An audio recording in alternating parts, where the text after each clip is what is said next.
is up, everybody? My name is James D. Fiore, and this is Casual Friday. I have been on the road for 14 days, and I got to tell you something. I have a bone to pick with one city that I have been to in the last 14 days, and that city is London.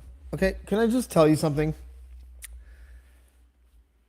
I know that we like to make fun of people on the right who talk about the World Economic Forum and George Soros and the New World Order and all that kind of stuff. And I am not one of those people. I am definitely not one of those people at all. But I got to tell you, I was in London for 10 days. I was interviewing people for the book. The publisher sent me there. I was there working. I had some downtime. There are like 50%, I would say, of the restaurants there do not accept cash for takeout orders. And I got to tell you, I think that's fucking stupid. And it doesn't make any sense to me at all. And here's the reason. I know that we are a convenience motivated culture. I get that. But does anyone really understand that if you're paying with credit card or if you're paying with debit card, that the only reason that those digital middlemen exist is because legal tender or actual currency is legit. That is why debit cards and credit cards can exist, because cash also exists. And I was caught in a situation where I was told after I ordered the food and it was handed to me, "I'm sorry, sir. You can't pay in cash." And I was like, "I don't know what to tell you, because I only have cash on me." And it came to like 18 something, and I put down 20 pounds and I grabbed the food and I looked at the person and she was like, "Sir, we don't accept cash." And I was like, "I don't know what to tell you, but there's some cash right there. And this is me leaving." And then I left. And she didn't follow me. So I have advice to anybody that's traveling overseas or maybe in the country that you reside in. If anyone ever says that they can't pay or they can't accept cash as a payment, and you've already received the goods, whether it be food or a pair of boxers or whatever, just throw down the money and walk out. They're not going to do anything. I'm telling you this. Spenny. Yes, sir. Spenny is our guest today. Spenny, have you ever experienced a situation where you wanted to pay cash and they were just like, "Nah, we don't take cash"? Actually, I travel a lot for work, and I love the train. Via Rail used to take cash, and then they stopped taking cash, so they'd come down with the tray, and if I didn't have a card on me, they wouldn't take the money.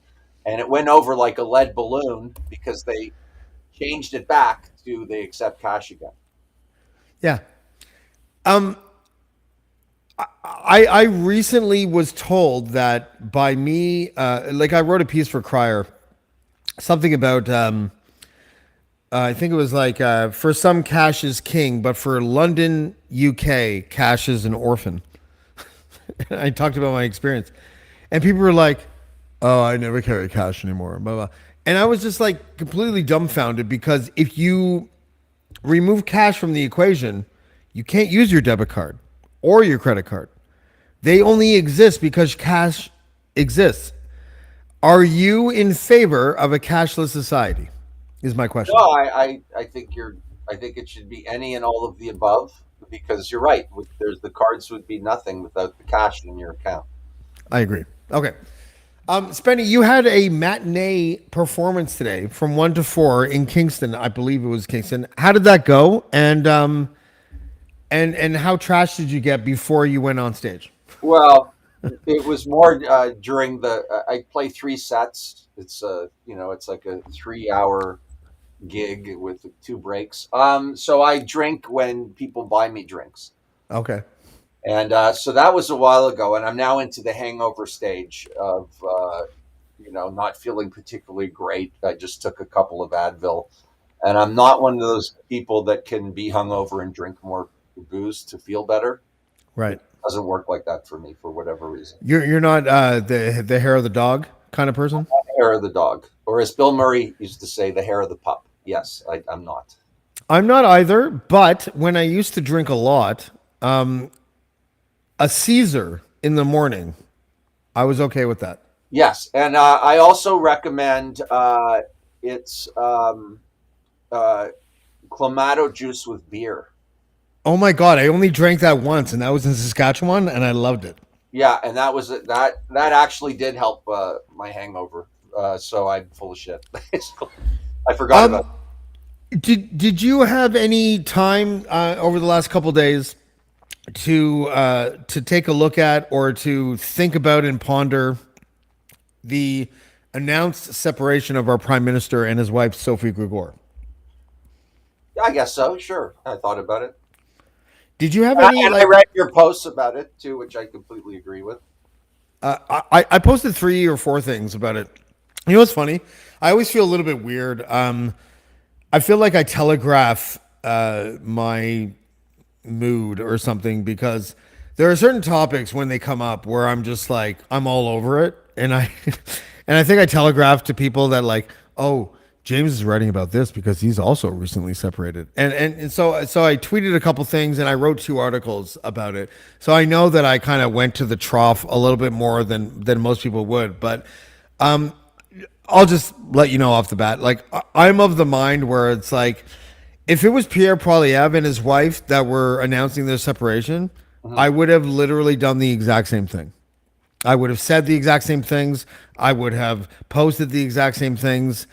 And I'm wondering if you noticed a sort of that polarization where people who you probably know would be like really sensitive about a conservative being separated versus Trudeau being separated, and I'm wondering what your thoughts are about that First of all, in there general.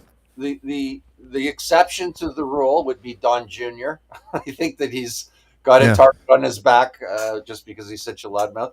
But no, it's you're 100% right. It tells you a lot about the people that are piling on him with mean social media posts. I had I guess you call it a altercation, social media altercation with a couple of people over it. Yeah, I mean the its kids are out of bounds, and usually spouses. yeah, Uh, but let's be honest. The right, I think more than the left, but I may be wrong. Uh, has this thing lately. You see it with the guys screaming in Trudeau's face while he's talking to a kid when he's on the road somewhere. Um, it's bad manners, and I think it tells you a lot about the anger and the lack of thinking skills of some of these people. And I don't want to paint the entire conservative movement on these people, but they're out there and they're disgusting. I mean, look at Marjorie Taylor Greene. I mean, she put she was in some hearing and showed naked pictures of Hunter Biden. There was absolutely yeah, no need for that. What about Donald Trump? When I remember this maybe it was his first round of debates in his only presidency, or it might have been the second one where he hired. It must have been the first one because it was against Hillary. And do you remember this? He marched in with a bunch of women that yeah. Bill had sex I with. actually like that. I thought it was disgusting. Really?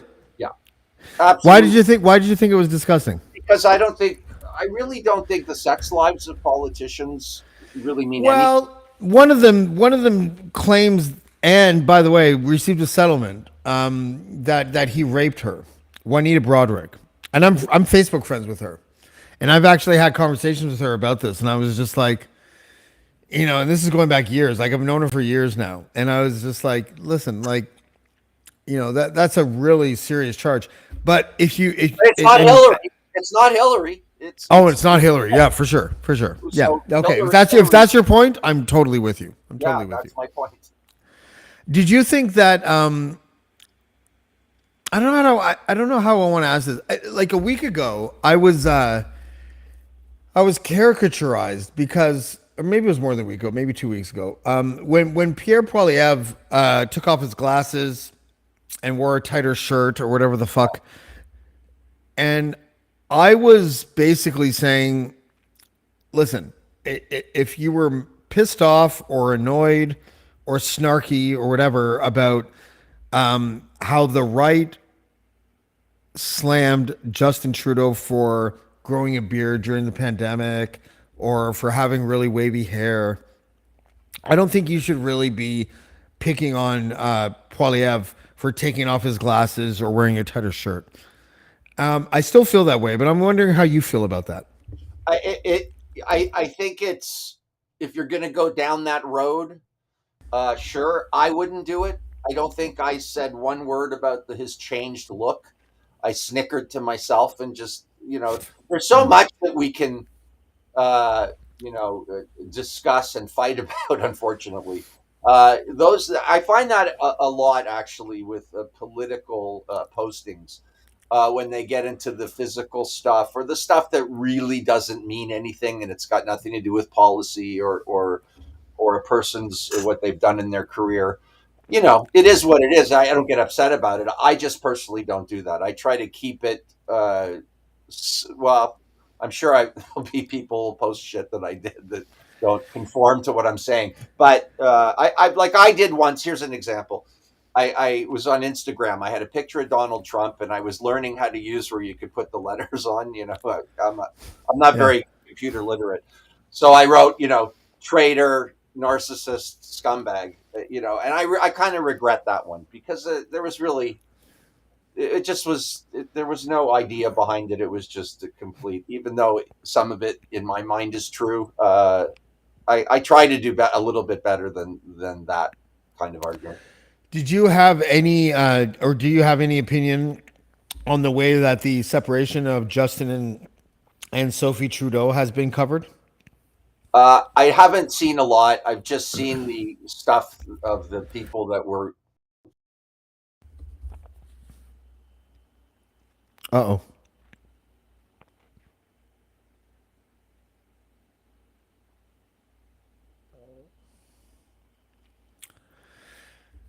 Well,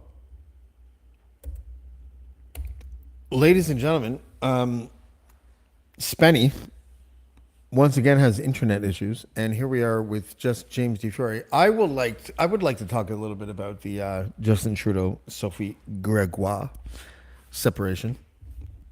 And here to join me is Spenny. Spenny, what's up, Yeah, buddy? hi. Hi. So we were talking about the Justin Sophie separation. It doesn't interest me. I've been through a divorce. You apparently are separated, or you've been through a divorce. I don't know. There's Yeah. nothing fun about it or interesting about it to me personally. Maybe let me ask you this, because I actually surprised myself a little bit because I wasn't trying to be like really defensive over the prime minister.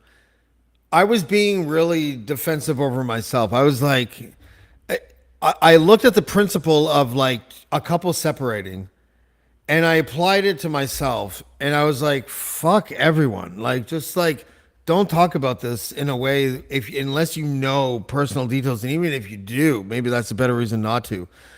I was very much motivated to tell the public like fuck off, like don't use this as one of your reasons to hate this guy. And I'm kind of curious of what your thoughts are on that. Of course not. I first of all, I don't hate him. I'm not even sure if I love him. I certainly. To me, it's bread and butter, right? I have a child with a disability, and my family was paying out of pocket for all kinds of therapies that now the government's helping me with. I'm not so sure a conservative government that would happen. I don't know, but I think it might not happen. So that's the sort of lens with which I view Justin Trudeau, and liberal philosophy in general. They believe in social safety nets. They believe in all that stuff. I never. I used to be quite conservative and singing a different tune for years, but now that's where I'm at, and that's where I'm comfortable. But you have to remember one thing: being Spenny on Kenny versus Spenny, I'm always attacked for things that aren't true, like trying to That's kiss true. Kenny in Amsterdam or sticking things up my butt. Well, those were true, but they were on a TV show. And there's just endless things that I get attacked with that have nothing to do with anything. So I'm just kind of numb to all of that stuff, and it doesn't really interest me. I would block people that said I owed David Wolfish money, which is a gaslight thing that's been going on that Kenny started. People think I owe this guy $10,000, so I just block people when they mention his name.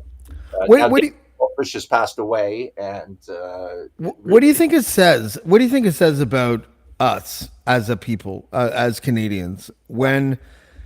And look, I understand it's not a majority of people or whatever, but like, you know, it is a public forum, places like Twitter and Facebook or whatever.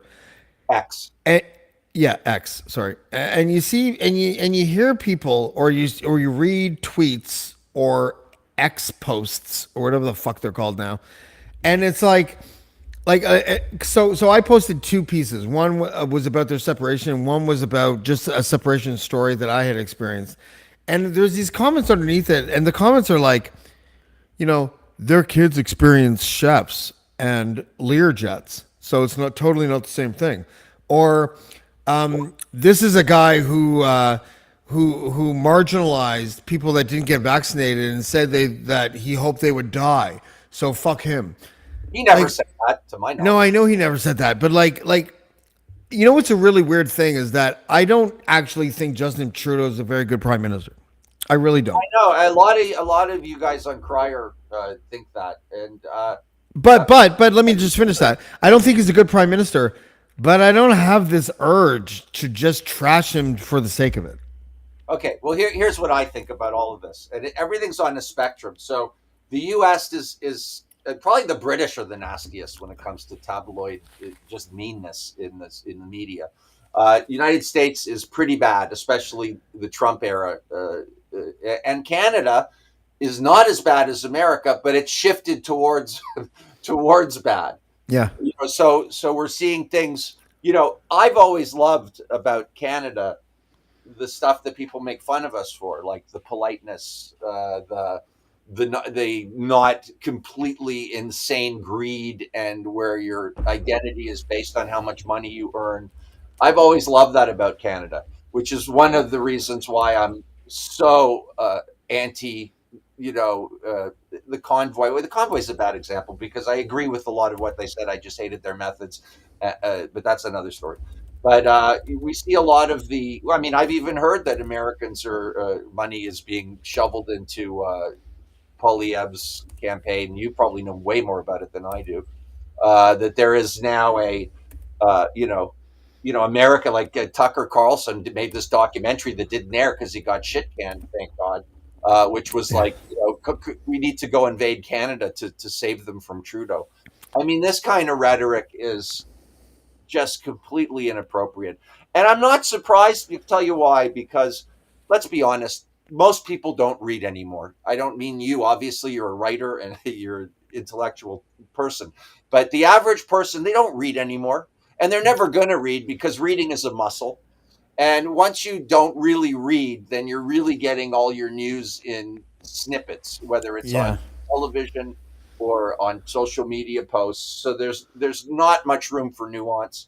So, it's not surprising to me that this generation that grew up that way is very quick to insult. Even rap music. Sorry, I know you love rap music, but all that's about insulting the other person, the rap battles and all that stuff.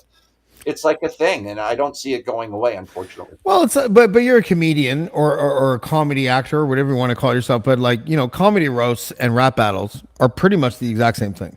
Yeah. Oh no, Yeah. for sure. Yeah, 100%. Yeah. I mean, Yes, I completely agree. Again, I'm not blaming anyone. I'm just saying that you see the stuff in the culture. It's not surprising that it's seeping into politics. And then, I mean, Trump is. I'm so sick of talking about this guy. You I know, know. I you know. know. But the reality is, he's quite possible he'll be the next president of the United States, which is unbelievable. But You know what? About a month ago, I was like, I will never predict oh, you can't predict anything that has politics. to do with Trump. But No, now, politics in general. It's not just Trump. It's completely unpredictable. here's what I think now. I don't think Trump will make it past the primary, Mhm. and if he becomes president, I think the states are done. I think that a civil war will take place. The right wingers and the left wingers will fight each other, and the government will get involved and start drone striking Alabama and Mississippi and southern Texas. Yeah. Well, You it's know, funny. I saw it was not a well-made documentary, but it was on Prime Video, and it was about why people hate. And it was a black guy who was the host of it, I guess, and maybe the director. I didn't really, but it was very interesting as he made his way through the United States, and there's the Civil War for a lot of people never ended, yeah. which in Canada, it's like, what? Seriously? But they haven't, and a lot of those kinds of people have glommed onto Donald Trump. And yeah, I mean, my wife thinks there's going to be a civil war there. I don't, but who knows? Did you So I got in a little bit of not hot water, but there were people pretty critical of me last week because Robert F. Kennedy Jr. Yes, Requested a Secret Service detail and yes, was denied. Now, there's a couple of things I want to say about that. One is that Barack Obama asked for a Secret Service detail long before the 120-day cutoff, because if you're running for president, you are entitled to at least request a Secret Service detail when you're within 121 days or 120 days of the general election. Barack Obama, I think, was 190 or something like that. RFK Jr. a lot more than that. I I see that as I'm of two minds of that. One is that he probably requested it a lot earlier than he needed it, therefore giving himself the opportunity to raise money based on the fact that it was denied and so on and so forth. And the other mind is this. His father and his uncle both were murdered, where he has probably seen the clips of both those people being murdered, his father and his uncle, like hundreds of times. And I'm kind of like thinking to myself, just give it to him. And that's honestly what I thought. Just give it to him. I don't give a fuck that he's an anti-vaxxer or that he thinks that autism is caused by vaccines or whatever other batshit beliefs that he has. I'm just kind of like, he's a Kennedy. Just give it to him. Like, Yeah, what is the political downside to just giving him a Secret Service detail? And I got attacked like I was like Jordan Peterson or something. yeah. You know? Well, who cares? But yes, I agree with you 100%. Given his family history, I don't know what the protocol is, by the way, for getting. I don't know nothing about it. So was he asking for something that was He was too asking for a secret, and I'm going to bring in Douglas right now. Hey, Douglas, how are you, buddy? Douglas? Um, Robert F. Kennedy Jr. was asking for a Secret Service detail as a candidate for president, uh, basically like 250 days or something like that before normal presidential candidates ask for a Secret Service detail. And he was asking it based on the fact that he was basically his family history. But I think that Robert F. Kennedy Jr. not only his family history, so you take his family history and that is just a category in and of itself, and then there's just like the fact that like what was it? Was it Reagan or John Lennon that was shot because of the Catcher in the Rye?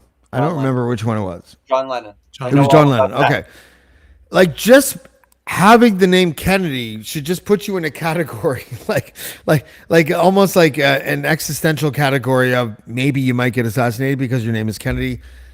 And then the third category is just the fact that he's an anti-vaxxer, and a lot of people really hate him because he thinks that vaccines cause autism, and maybe people think that he's a fucking lunatic or whatever. I think that not since Barack Obama have I seen a candidate as qualified for being worthy of a Secret Service detail as Robert F. Kennedy Jr. And I think people are saying "fuck you" to him because they don't like his politics. I think every student in the United States should be able to get security, unfortunately, Yeah, yeah, which is fair enough. my way of agreeing with you because it's so crazy down there. But I don't like him at all. I don't like him at all. But I don't think if he needs security given his family history, I'd love to hear Douglas's take. I'm with you on that. Douglas, go ahead.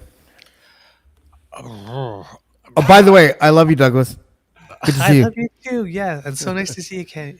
I love to see you guys. It's so much fun. Thank you very much this morning for Oh, yeah. all that you and Paul said. I appreciate it. I do. That was, like I said, it was a home run.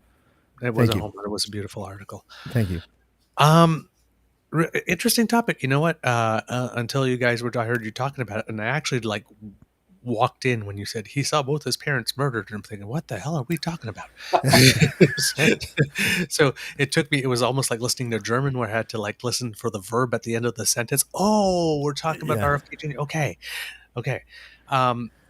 What you're talking about is something I've never actually thought about, to be totally honest. Like, I mean, I can see a case like you guys are making, family history and all that kind of stuff.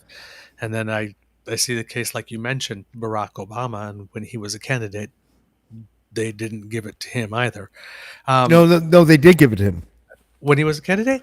When he was a candidate, so the cutoff is usually 120 days, and once 120 days, once you're outside a general election from 120 days, you get a Secret Service detail if you're a presidential candidate. Oh, yes. And Barack Obama received one well before that because there were obvious circumstances that Right. the powers that be deemed were legitimate enough for him to receive one before other candidates did. I am of the opinion that RFK Jr. probably meets the same standard in a totally different way. Yeah. And I'm thinking of things like, you know how like we're all keyword warriors now? Yep. Like we hear a keyword like free speech and we're like, that guy's a right winger. He said free speech, but really it's a left wing idea. I think we're kind of in that world now. So when someone sees the word Kennedy and presidential candidate, I automatically think that he's like got an 80% chance more than the other candidates of being assassinated because of his last name. And I just think you should just give that guy enough protection. Even if he's like a fringe candidate, just give that guy protection. That's all I'm thinking. It would seem to me in that sense, if there's anybody, let's say, that's primed to have someone do either some type of copycat or here's a chance for glory, right? Definitely he would be the one. It's weird. I personally wouldn't have a problem with it myself. I mean, but I don't get a vote and I'm not a citizen. I don't see anything wrong with it. I can see a situation though, because we're having another GOP clown car. I think there's like 13 candidates in it. Yeah. Because or one of them like sitting around or like saying, "Oh, wait a minute, you're giving him a detail. You're treating him. You're elevating him above us," and it's like, and that's not fair. And you know, Donald would freak the fuck out at anybody getting any little bit of extra treatment because there's only room for one star in his sky. But Donald, if someone were to put a gun to my head, they'd be like, who are the two candidates that you think should have a Secret Service detail before anyone else? I'd be like RFK and Donald. Seriously. Donald, I hate him as much as anybody else does. And that's probably why I would come to the conclusion that maybe he needs a Secret Service detail before other people. One could make an argument. One could make an argument that Biden deserves one more Yeah, than oh, anybody yeah. else. Considering, Oh, I think Father Time is going to take out Biden before a sniper. no, but I mean, considering the plot against Gretchen Whitmer, I mean, Oh, there's only fair been enough. one plot, Yeah. but the plot has come to take out a Democrat. And there was, I mean, not only were they going to do that, they were going to blow out a bridge so nobody could come and get her. So, Sorry, what are you talking about? Gretchen Whitmer, Gretchen the in Wolf Pack or whatever, Michigan. the Wolfmen or whatever, like this, they had a plan also to blow up a bridge as I've been well. okay. Sorry. When did this come out? I've been away. Oh, This- this is the months a long ago. time. About Okay, years I ago. don't know about this. Can you But there was please enlighten me? okay. Well, there was a plot that was discovered to Kidnap her. kidnap the governor of Michigan, Gretchen Whitmer, and I guess torture her or do whatever they plan to do to Mike Pence to do to her, so that they could flip stuff. And I yeah, remember now. Yeah. right now, How realistic was that? it was. There are people arrested. There's a court case. Wow. It's almost like it's like Coots essentially, right? I love not knowing about that. I feel like And they- really, yeah. And they had a this is plan to great. blow up the bridge. And the current AG right now, Dana Nessel, because the Republicans were wiped out completely in Michigan, right? So it's Wow. like the Democrats have the control of the state house, the governorship, the state senate, and according to my friend who does the What You Can Do podcast, your old pal Jake, he goes by, Gretchen Whitmer went from being a Democrat to angry business lady, and she has just taken them all down. So the AG, Dana Nessel, apparently has just now charged someone who was running for the Republican nomination to be AG because Wow. he was at January 6th. What a mess. I mean, it's you can't Michigan in particular in the United States is completely FUBAR. Well, it's Ted Nugent's hometown, so we shouldn't be surprised. But what's dovetailing here really nicely is decency. Everything you've said today, and I've said today about the prime minister's wife and being attacked or used politically because of his separation. We don't. I mean, it maybe makes for a bad podcast because we're all agreeing with each other. But I'm happy to. I like decency. I like politeness, which is weird coming from me, considering the show I was on. But honestly, I think he should have protection because of his name. I agree with you. I think it's the decent thing to do. And sometimes you have to look beyond the politics. And I would be, if Donald Trump, as much as I hate him, was assassinated, I would feel bad. I would too. Yeah. I would He's too. a human being at the end of the day, arguably, maybe not. But Well, what's interesting about what you just said is that there was I was trying to look back over the last couple of days because listen, like I'm not a fan of Justin Trudeau. I don't think he's a very good prime minister. I think he's a little bit phony. I don't like a lot of his policies or whatever. I'm just not a vitriolic hater, right? Like I just don't think he's a good prime minister. And I started to think back, like I started to feel like I was defending him as if I was some sort of fanboy. And I started to like I tried to review my thoughts on other issues and everything like that. And I realized that I was actually really kind of cheap when it came to Trudeau. I guess like maybe 6 months ago on the Dean Blundell show when I openly pondered whether or not before the next election Justin Trudeau would separate and come out as a bisexual or a gay guy. And I literally did this, and it wasn't for LOLs. It was because I was just kind of like playfully curious that maybe that was the case or whatever. And I regret that. I regret, first of all, there's so many reasons why I regret that. One is that it just feels cheap and stupid. Second of all, as a person who used to throw raves and have some questionable encounters during the after parties, I would hate to be outed by anybody. Do you know what I'm saying? Mm-hmm. And it just doesn't feel polite or decent or whatever. But then third of all, it's so irrelevant. It really is. Even though there's this small part of me, and I don't know if this is cynical or logical, but there's a part of me that feels that if Trudeau came out between now and the next general election, he would win in a landslide. It feels like I shouldn't even like share that thought with people because it's so irrelevant and personal and invasive. It's So irrelevant. Can I stop you? It's irrelevant to you. Unfortunately, it's not irrelevant to many people, and it's shocking and it's shameful, but it's true, and we have fair to come enough. to terms with that. That's fair. Douglas? You know what? I have a rule that before I have an opinion on something, I ask myself whether I need one and Right. whether he's Yeah. by or not. Like,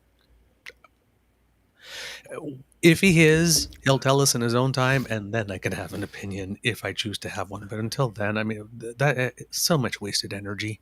Yeah. There's so I much. But agree. that's a great Now, thought.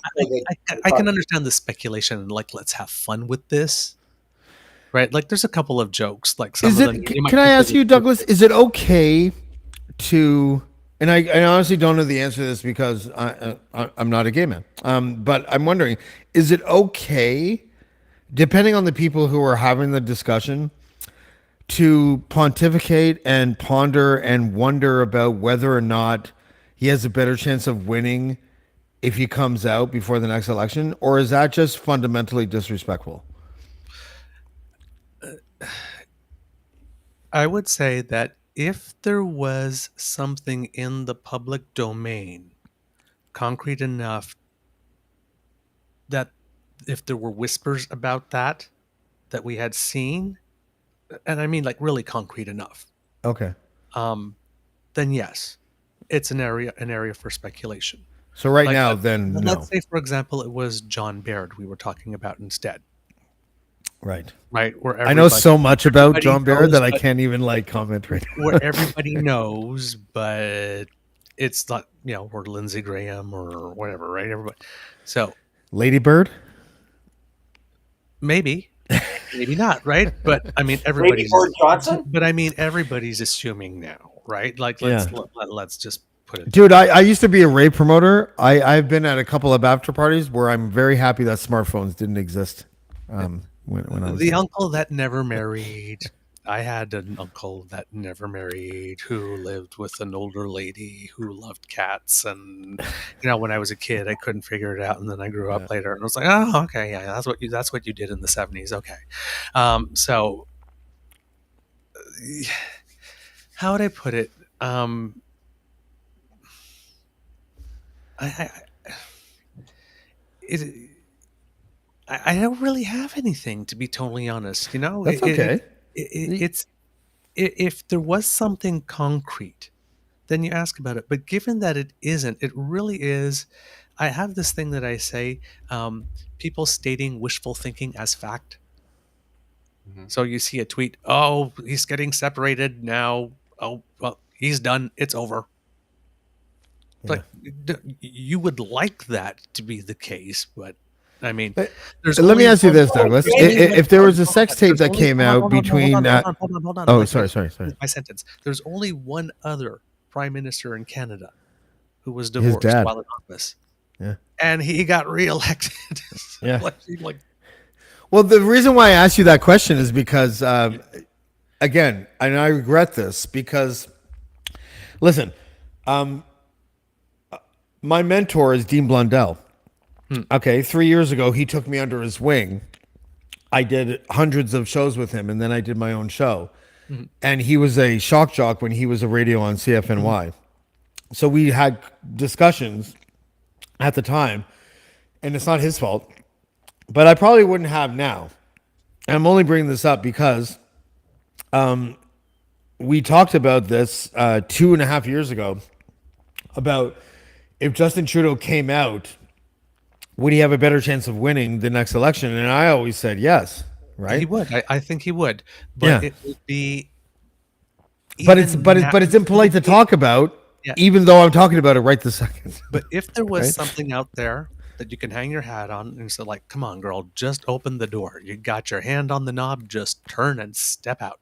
Right? If you were Yeah. if that was that kind of situation, yeah, he probably would, but the election would probably be nastier than the next one is going to be on its own. Well, can I share something? Because Yes. I had heard rumors about that with him a long time ago. So did I. The story that came with it was that we were so nice and decent again in Canada that they wouldn't use it the Conservatives wouldn't use it against him. And I have to say, when you said what you said, James, about if he did come out that he would win the election partially because of that, that's wonderful stuff for me. Oh, Yeah. I think That- that would say all so for it. many good things about our country, actually. Oh to yes, be honest with exactly. you. Yeah, absolutely. Yeah. Um, so yeah, I don't think there's anything wrong in saying it. I guess a couple of eyebrows will go, but there's, I mean, if that were the case, or even if it was suspected, but I mean, yeah, it's something I personally have never thought about, because the thing with Justin Trudeau, there's also this trope, this conservative trope about him being effete, and he does yoga, and well, gee, a guy who has hair that great can't be straight, right? Like this, and look at that butt, you can bounce a nickel off it. It was like, no straight man has a butt like that. No fully straight man has a butt you can bounce a nickel off of. Come on. Well, that's true for me. I have to Like, say. so I mean, I don't know about you guys, but I have a black man's butt, so you Right. could balance a tray on my shit. But go ahead, Douglas. and Mine then looks like everybody, Michael and Michael Douglas. It's not good. Yeah. and then everybody referring to him as Justine. Yeah. You see a lot of that on Twitter and whatnot. So I would be less inclined to go there given that climate, because they're already trying to build that narrative, and they don't need help. Yeah. But it's not. There's nothing. This is one of those things where people that are really the offended virgins will go, "Oh my God, how can you say that?" And everybody else will go, "Well, he said it. I'm sure people are thinking it." What's really interesting, and I wrote two pieces this week, and they both got a lot of attention. I think they both kind of, I don't know what defines going viral is, but I think they both kind of went viral. At least the first one did, about how we should just sit this one out when we talk about Justin and Sophie, and the other one was just about a separation story. But the thing that really kind of like struck me the most was that the people that talked about what separation really is, including myself, we weren't really talking about Justin and Sophie at all.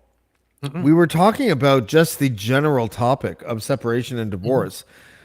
And I'm honestly not trying to toot my own horn.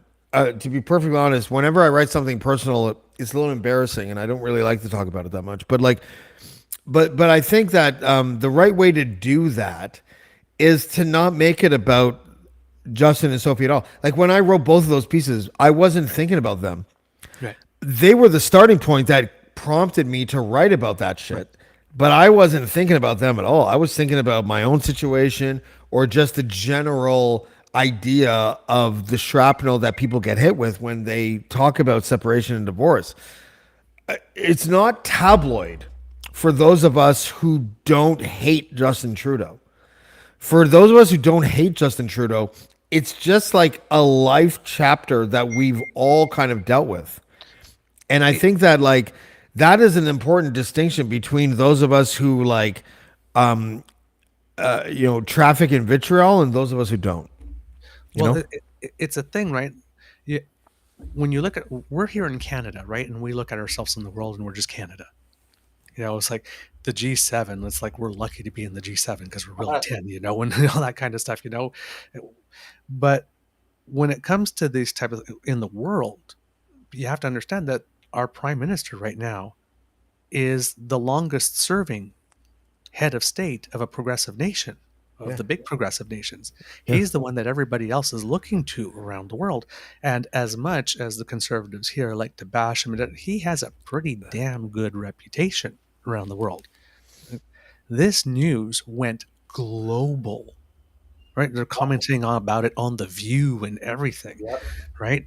This is, again, when you think about the kids and you think about everyone, all the shrapnel, right? This is being so elevated. It's like, first of all, getting divorced, one, getting divorced in public, two, getting divorced when you're the head of state, three, the head of state of a G7 nation, and then a global celebrity. Douglas, let me ask you a question, because I don't think this question's been asked at all to anybody.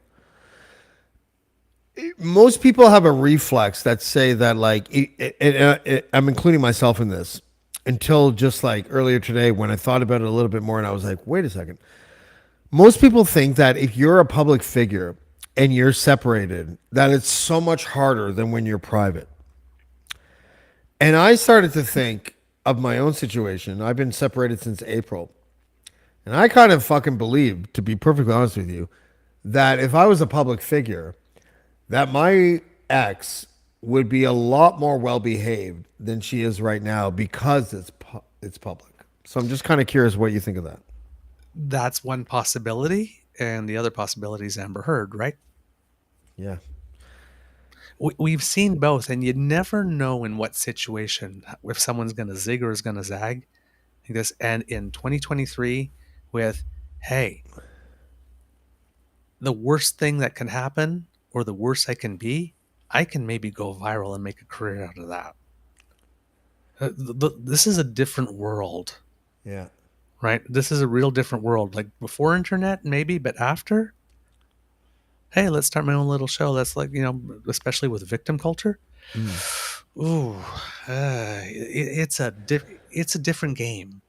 It's Yeah. a different game. It's like when you were a teenager and all of a sudden there was three-way calling and all that crap, that new forms of bullying sort of came along. It's that. It's a different world. It's a different world. Now people, if you can, because I know people that try this stuff think that they'll never get caught and there'll never be a consequence. But there are, if you really want to be so petty and waste your life and fuel your own body with poison trying to get back at someone. I mean, we've seen revenge porn, right? We've seen people go on restaurant sites and destroy them through their Yelp. It's so easy now if someone is really determined, which is probably why it's a good reason to be decent. By the way, not go looking for people. You know how the value of the high road is actually like it's so universal. So I'm going through a separation right now. I will not like I'll spare you the details because first of all, I don't want to sound like the guy that's like trying to make it seem like he's so much better than his ex. And I also don't want to sound, whatever. But literally a universal truth is that if you take the high road with whatever conflict you're dealing with, you always win. You never lose when you take the high road. My ex and I right now are in a separation thing, and whenever she does something that I know is motivated by an urge to like make me feel negative or hurt me or whatever, I just shrug now. And you know what happens? I feel great. And she reacts as if something bad happened to her. And you know what I do then? I act empathetic. Are you okay? But that's like exactly it. And it makes me feel both like a dick in a way, to be perfectly fucking honest with you, but also like I'm right.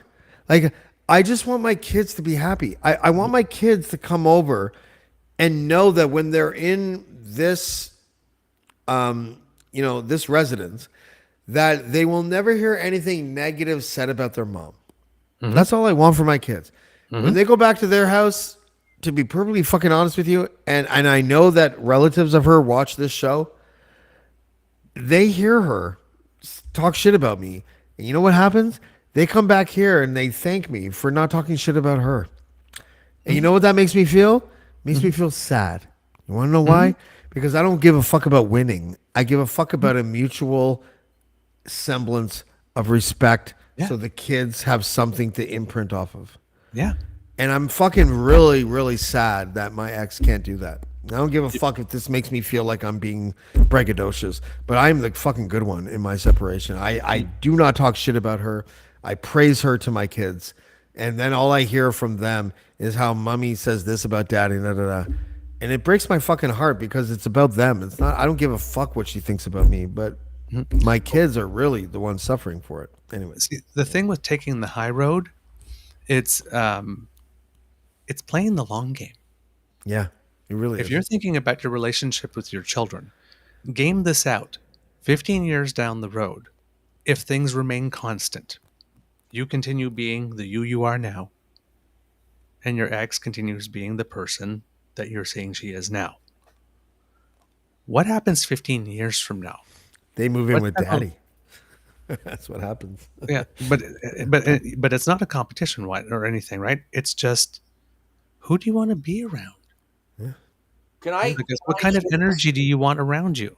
Go ahead, Smitty. can I just shift this a little because it's the Yeah. same topic with politics? I don't know if it's a weakness that I have.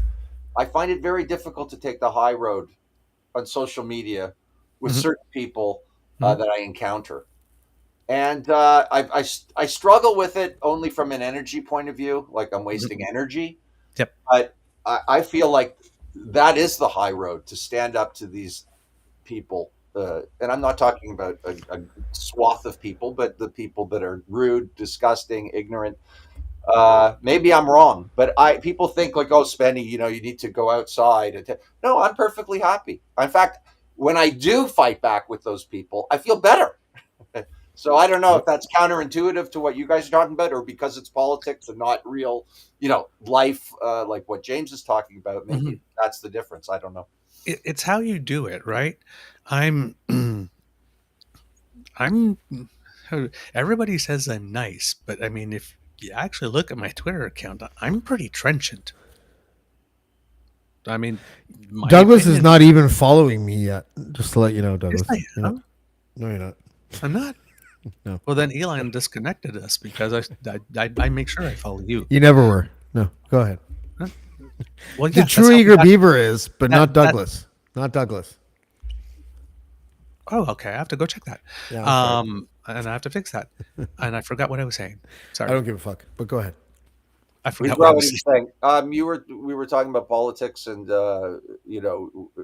being mean back to those people, and you were saying that Oh yeah, yeah. you're quite trenchant. Yeah. Look, I'm quite trenchant, and yeah, and I understand that in 2023, direct and clear interaction is often viewed as aggressive, Yeah. especially online. But Right? look Especially in what's the happening. Like, what drives me crazy is this. Obviously it's Trumpers. It's not Canada per se. With this whole indictment that just happened. Yeah.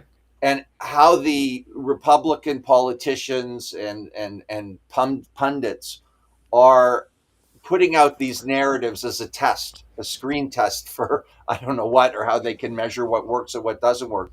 But what they're saying is so totally full of shit. Yeah. I don't mind them saying they should go after Biden. That doesn't bother me. But when they say stuff, which is what they're saying, which is that this is a freedom of speech issue, when even the indictment said it's not a freedom of speech Right. issue, it's what he did, not what he said. And they're just, it's just mind blowing to me, because I know that millions of people are going to believe what they're saying. And it's so easy to prove that it's just nonsense. It makes me angry. It's such a vacant and transparent tactic as well, because I have an addiction, and it's I have several addictions, but one of them is Frontline, the documentary series, right?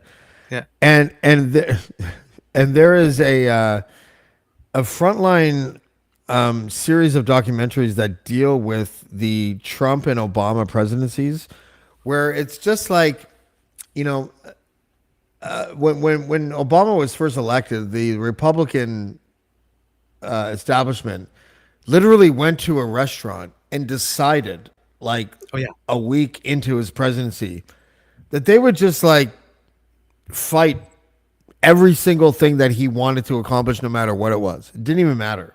Yep. They just said, we're just going to fight everything. And it got to the point where he had to like fight back. And as a black president, it was difficult for him to fight back. In fact, when I don't remember what shooting it was called, but it was when the white supremacists went into the church. I think it was in Alabama, and shot a bunch of people. And he went to a Methodist church and did this speech. I fucking bawled during that speech, because Obama was not president anymore. He was out of his presidency for like 2 months or something like that. And it was like the first time he was able to actually be a black leader. to the fullest. And he was like, and he sang Amazing Grace. Yeah. And then he named all of the people that had died in that mass shooting. And I fucking bawled. I bawled because, not because I'm some sort of like crazy progressive or whatever, but I bawled because of the truthfulness behind the sentiment of this man talking to us about something that is so obvious that he wasn't able to express as president because, as a black president, as the first black president especially, is very difficult to identify yourself with like a sort of black minority or whatever.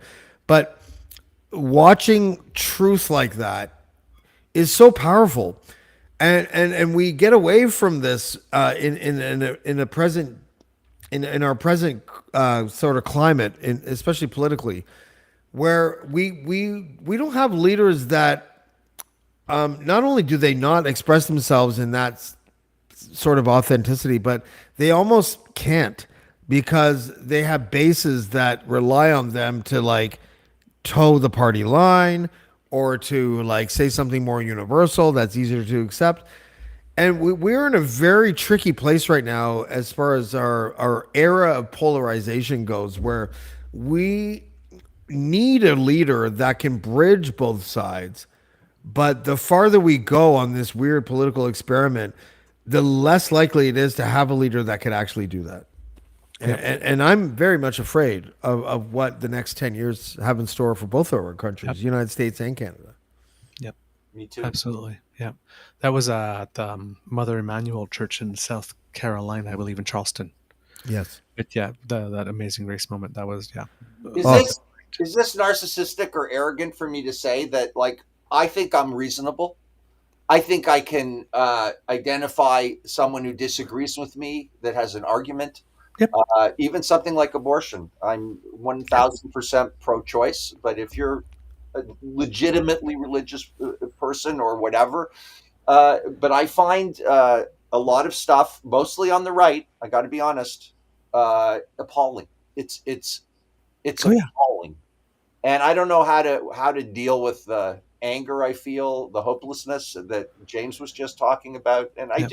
I do worry. I've got kids, and I worry about what kind of world they're going to have, and I don't really have much to say other than I have these feelings. I let them out on my social media. I enjoy doing that, but Can I give you one piece of advice, Benny? sure. I don't remember what tweet it was. I'm sorry. I could go look it up right now, but I'm not gonna. I find that when let's take it off you for a second. When anyone makes a declarative statement about progressives or conservatives, and sort of like using language that makes it seem like they're all like this or they're all like that, I think you lose at least half the people when you do that.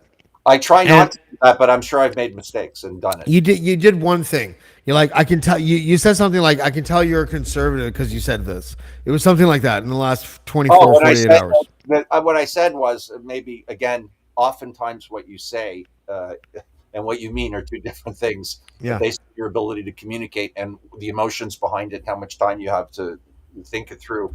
But what I was trying to say is that fundamentally, for me personally, and maybe that's what I didn't say, uh, that conservatism is sort of mean spirited. It's generally unempathetic.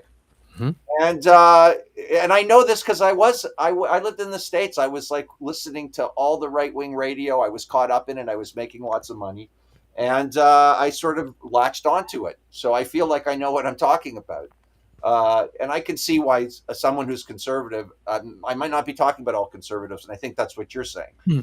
Yeah. Make it clear, and I try to do that, but I'm sure I've made mistakes. Because I You know a only lot have of to be correct. conservatives. Sorry, Douglas. I really quickly. I know a lot of conservatives that really hate those kinds of conservatives that you're talking about. I know a lot of those people. Yeah. The So thing go you have ahead, to Douglas. understand on social media, like unless you're writing on Facebook and you can have a whole thread like this, if you're on Twitter, nope, I know people have threads. But if you assume that some people just want to wait one tweet, I can save it to 200. If you say, okay, some conservatives, but not all, like this, some white people, but except for these people, and except for you'll never get to the damn point. At some point, you got to use some freaking shorthand. That's true. Come on. Let's enough. just assume by default it's not all conservatives unless there's something else in the tweet that makes it, oh, you're the type of person that paints everybody with one broad brush. Okay, Right. Yeah. thank you. But like, come on, man. Yeah. No, that's I fair don't enough. care. I don't care whether I offend people. That's part of my personality. I But think to to be me, those are the offended virgins, right? When you do something and say, not all white people, not all black people, not all men. Yes, of course, not all men, but I got 280 freaking characters. So, like, come on, man. Not Figure it all out. hetero flexible people at raves on ecstasy. Oh wait, sorry. Except for the ones who take ecstasy with a combination of speed are the ones that are taking K. They're not cool, but the other ones, they're fine. Right? It's like, come on, man. Douglas, you're in charge. Oh wait, Spenny's got to go. Fuck, Spenny, do you have Oh, 2 I minutes? was trying to do that subtly because last Benny. time you said to me, Spenny, "Don't." you got 2 minutes? Yes. Yeah. Okay, give me 1 second. Okay. Okay, he's gone somewhere. Okay, Oh, Mr. Grizzly, Paul, on our show, yes. played 2 of the tracks that you had recorded. Yes, I did. Okay, I listened to them. so, Yes. dude, oh my word! Yeah, that's very nice of you. I played today. Holy cow! I played a bar today. To me, the something happens when I record, and Paul and I are working it out, hopefully in the future, where it just doesn't sound right to me. I know you've never heard it or you didn't know I could play. I'm not making excuses for myself, but for me, who's been playing for so many years, Yeah, it sounds very tinny and not acoustic, and I don't know yeah. why that is. But anyways, thank you. But I get that part. But your fingers, holy crap, because there are the bars, right? And then there's everything between those bars. And I do not know how fast your damn fingers move, but oh my god, there was so much going on. Yeah. Well, It I've been is doing it it, for a long time. but it's intricate and interesting, and you really have to like put your ear out because there's so much going on and so much you're able to pack so much. Yeah. Well, it's a syncopation with the harmonica and the I guitar. know Just, yeah. it blew my mind. Oh, that's very sweet. Thank you. Yes. And But I I'm love, embarrassed talking about it, to be honest. Let's yeah, move on. no, and I love the blues. I can't say that, like I'm knowledgeable and but Oh, yeah. in my household growing up, Yeah. it's like there was blues. I was weaned on it, right? It's music that speaks to me. So, ooh, man, that was groovy. I played a bar today. It was a matinee show, 1 to 4. And some guy sitting there said, "Do you know any Lightning Hopkins?" And he's like my favorite. No Right, one ever has asked me to play. right. They played the Stones, played the Beatles, so that was kind of fun. But thank you. Oh, yeah. Oh my God. That's yeah. And our friend Jake, who was there too, really loved it. He said, "When there's an album, let me know. I'm buying that." Yeah, I'm not a recording artist. I'm just a live performer. That's what I love to do. Then So how did you and you might Paul? want to capture a live performance then. Thank you. How do you and Paul? How did you get together? And have you known him for a long time? I don't really know you guys very well. No, no, it was really, really out of the blue. My True North Eager Beaver started as a blog on Facebook, so Okay. it's about like 10 years old. And a friend of mine, one about like 2 years before COVID, because we talk politics and go, wow, it's like the way you explain it, it's so interesting. You should really do a podcast. And it's like, there's nobody that wants to hear some dizzy old queen do do a Well, podcast I'm about again. politics, right? And then COVID came around Right. and anything performing kind of just if you were gathering it didn't happen, right? We Right. were 2 weeks I was 2 weeks from opening a lead in a play, and I had my next 4 shows lined up, and all gone overnight. So my world stopped on a dime. My Mine partner too. was doing a PhD. He kept on writing, but my world stopped on a dime. And I figured, okay, let's try that out. So I was trying to get in with the university radio at Queens to try to, get in and do some training, and then Queens in Kingston. in Kingston. I live in Kingston. I didn't know you lived in Kingston. Ah, I do. how cool! I played bar in Kingston today. Oh my God! I've Well, been here for 11 years now. uh, uh, 8 now, I think 9, 8, 9, going on 9. What? Yeah, Who you? yeah, Yeah. Okay. yeah. Weird. Okay. I have no I idea. met a boy and moved for love. Yeah. There you Uh, go. okay, well then we have to go have a drink sometime or something. Yeah. Okay. 100%. Yeah. Where do you go drinking here? Um, This is a weird broadcast, but okay. yeah, maybe after the podcast. Okay. um, so yeah, so I didn't think that there was any market for it, and then because of COVID, I could never get in with the orientation one. It was taken forever, Right. and then Paul was doing these little snippets on Twitter where he was talking, and I was like, I like what this guy's saying, and I like his vibe. He's like, that cool What a stuff. voice, too. Yeah, what a voice. Both have great voices. Yeah. Yeah. And I was sitting there and I was thinking, well, and I knew he did a jazz show because I was listening to him, but only when I saw him do his video, it's like, damn, of course he's producing a jazz show. He's got the equipment because I saw the sound stuff. And I just wrote him. I said, like, hi, can I sort of like rent your equipment? And he says, well, no, I kind of need it to. No. I mean, like, you record like this, and I pay for your services because I want to try and get this out. And I explained to him what my concept is, and I says, unless you want in on it. And he took like 0.7 seconds and said, yep. And boom, Wow. marriage is so. I didn't know him from Steve And where does he live? in Ottawa. He's in Ottawa. Okay. Yeah, my old hometown. So Okay. so actually we didn't know each other. It was on a pure whim. Yeah. Based on I like your style, and I would just, like I said, I was just going to rent his services, and then they said, well, you want to be in, and it's just worked. This is one of the great things about the digital age. You can make that happen. It's amazing. Yeah. Well, it was kind of weird too, though, because at one point it's sort of like, how would I put it? This was all mine, right, for 10 years. And then we're doing a podcast. And when we started, before we were doing video and whatnot, we were only putting out one a week, and everything was scripted, and we had a little shtick going on, but then all of a sudden it's like, well, we got to do some YouTube stuff. And that was weird because, putting my voice to my own words, it was just my words written, but my voice to my words is one thing. Now I'm putting my voice. He froze. Oh my God. Am I on? Someone tell me in the comment section if I'm on, because Douglas froze. The host took off. I have no idea what's going on. Can anybody hear me? Please answer in the comments. You're good. That could be something else. All right, I'll just sit here. You're there. Is that Ellen? Are you talking to me? Did I freeze? I'm Douglas is frozen. Okay. And Okay. there's Jim. Yeah, Douglas is frozen, so I'm gonna remove him. Sorry, was he frozen for like the whole time that you were there? No. Just recently. Oh, But okay. anyways, I private chat texted you that I had to go. Oh, okay. Because the last time you said to me, "Oh, Smitty, don't say you have to go. I'll take care of it." And Yeah. then as soon as I wrote it, you read it. And now you're talking about how we don't like that, but that's okay. And then you took off on me. It's even weirder. Spenny, thank you very much for joining us today, man. I appreciate it. All right, thanks, buddy. All right, have a good one. It's just me, and if Douglas is there, look, Douglas, you're a blank. Oh, wait, Douglas, there you are. Douglas.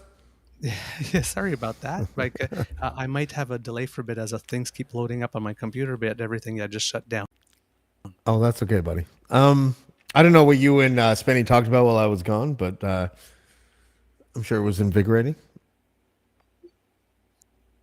Say something. Now you're. You're slow motion. Oh, that's weird. We talked about is the blues first of all, because I do. Hearing me? Yeah, you're good Really? now. You're good now. So just Yeah. I froze on my screen, so I don't know if the audio came through.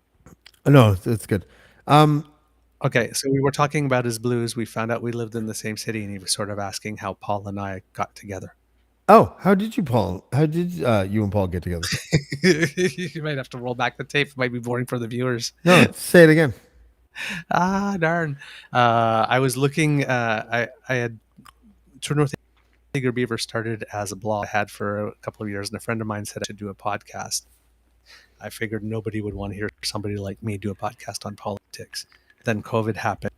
Being a performer might have stopped on a dime, so I thought, okay, maybe let's try to do that. And I was trying other avenues, and it didn't work. And then one day, I saw Paul do a morning chat thing, and I saw the microphone and whatnot, and was like, well, of course, I listen to his jazz shows. So I was gonna hire him. You guys have a yin to yang produce that's really good.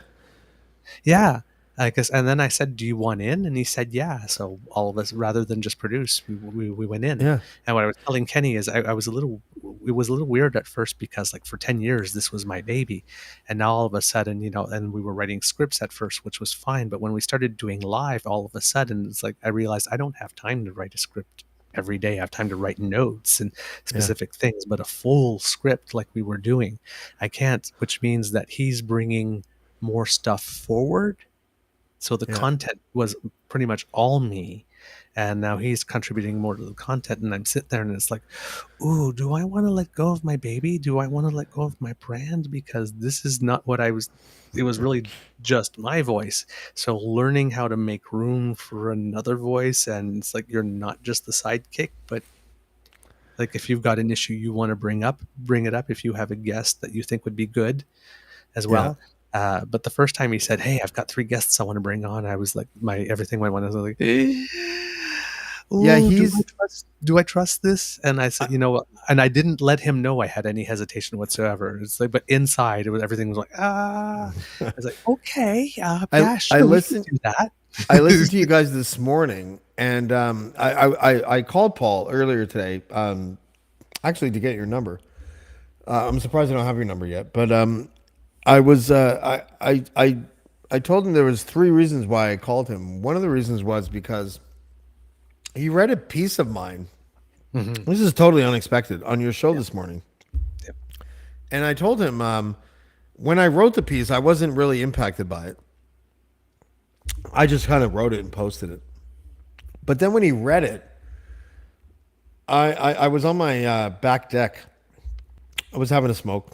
For some reason, I smoke cigarettes still, and I was listening to him say my words, and it impacted me.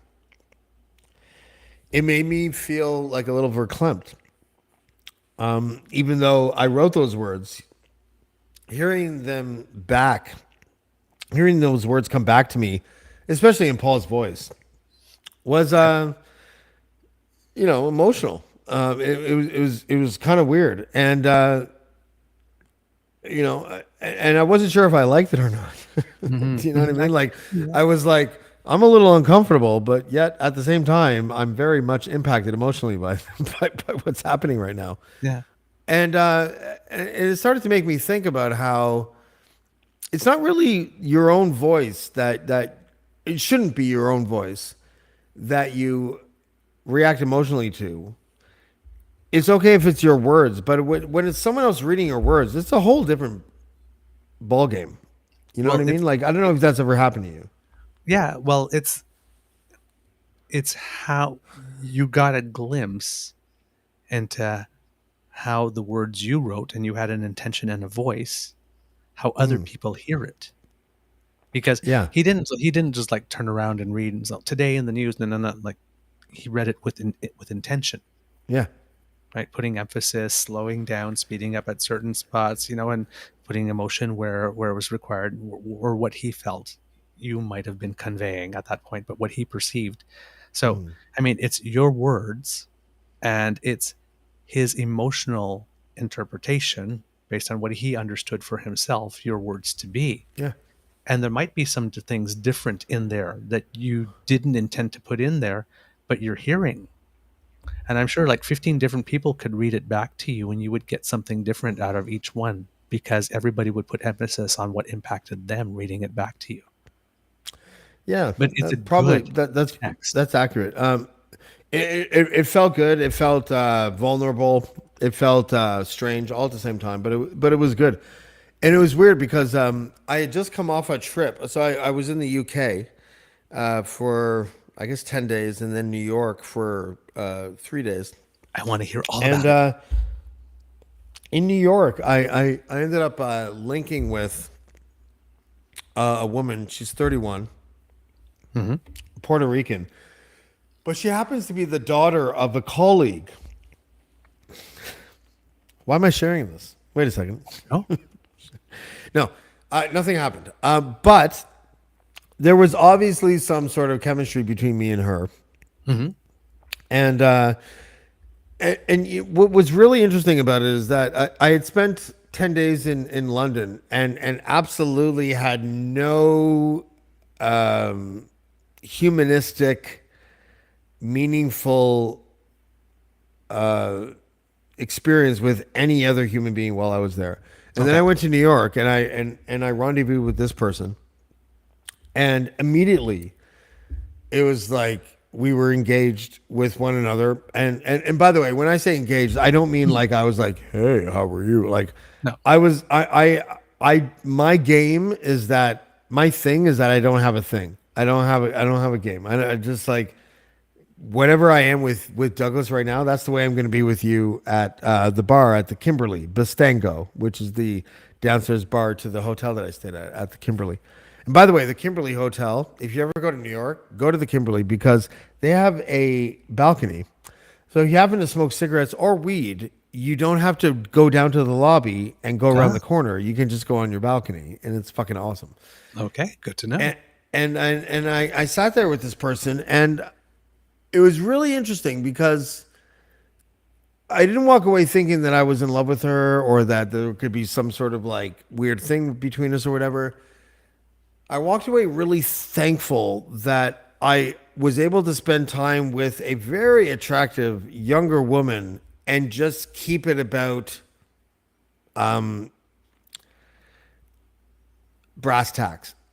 Like there was no like, Mhm. what are you doing later on, or anything like that. There was no like weird thing, and it made me feel human again. Mm. You know, Right. I live in a forest. I don't have many opportunities to be social with people, Right. and being social with like especially someone from the opposite sex, in a way that there is no you know expectation of flirtation or some sort of like weird vibe or whatever, where it was just like everyone's just being themselves and it was still really cool. Oh, fuck, Douglas. I really like, I appreciated that. You know what I'm Mhm. saying? You know who you sound like, right? Who? Paul. Really? I went to the bar and there was this gorgeous girl here, and I was talking to him like, "Oh, you old Oh, dog." yeah. No, no, I didn't do anything. And it was like this. I mean, she could have been my daughter. We just had this really stimulating conversation. It was a nice time spending company and a beautiful lady just having with no. You're But when off. I say it, I'm motivated by the fact that normally I would have sex with that person like 10 minutes later, but I didn't this Yes, time. And it that's was what I mean. awesome. Yeah, It was great. it's really cool to that. I hear you when you make a connection with someone in a certain sense, and there's nothing like that. Like for Yeah. me, um, one of the things is that, being a gay man, like, because I have lots of gay friends, um, but for the longest time, like a really close straight guy friend, because there's sometimes hard to come by. Yeah, to be totally honest, you know, I cook and I can arrange flowers and stuff like that. But every now and then, I like to watch a hockey game, and it's like I don't know another gay person who likes to watch it, Oh, right? really? Like, yeah, like the Olympics. We're playing for the gold medal. I'll go out and grab a couple of beers, and I'll watch them like this. And I got no Douglas is a one to watch top, ladies and gentlemen. He's a top. with, and I got no one to watch with. So, and then I did this play a couple of years ago. Not a couple of years ago, yeah, maybe 1 or 2 years ago, and we went at the audition. There was this guy that was there, and we were reading against each other. And at one point, I was delivering the lines, and it was his turn again. And like I said, nothing came out. And he goes like, "Paul, that's you, different Paul." And the guy turns around and says, "Oh my God, I'm sorry. That was just so good. I didn't know." And that has never happened to me before in my life. I've never been auditioning against or with another person who was like so impressed with my performance that they were stopped, Yeah. which was kind of weird. But it was like, I like you. Oh, of course. And like we just hit it right off. Like Paul, brother from another mother, love him to bits. Hopelessly heterosexual. Yeah, Hopelessly heterosexual. what does that Um, mean? Hopelessly heterosexual, like it's not like hetero flexible. it's Is that like what you're saying? there is like not even 0.002, like not even hopped up on every drug in the world with Yeah, this listen, I probably person. shouldn't admit this in public, but like, if you and I were in the same room and I was sober, I'd be like, I am a straight man, Douglas. But if I did a Hollywood line of cocaine and you showed me your dick and it was sizable, I'd be like, I don't know. Well, now that I know what it takes. No, but I'm just saying, like for a lot of people, I find that strange actually. That We drugs make some people like hetero flexible, right? we It have a just does. joke in the gay community. Oh, what's the joke? See, I want to know this joke. What's Yeah. the difference between a straight man and a gay man? Cocaine. 2 dime bags and a beer. I knew it. I knew it. It's so true. It's so true. It's a weird thing, and you know what? It's hard for most men to admit that publicly, but like straight up, like I was a rave promoter, and whenever it was 7 o'clock and I was setting up the event, I was like, well, obviously I only like vaginas. It's crazy. But then if you fast forward to 1 o'clock and I had like a half a gram of coke in me and a molly, I'd be like, well, obviously I'm hetero flexible. I'm at a rave. I'm at a rave, exactly.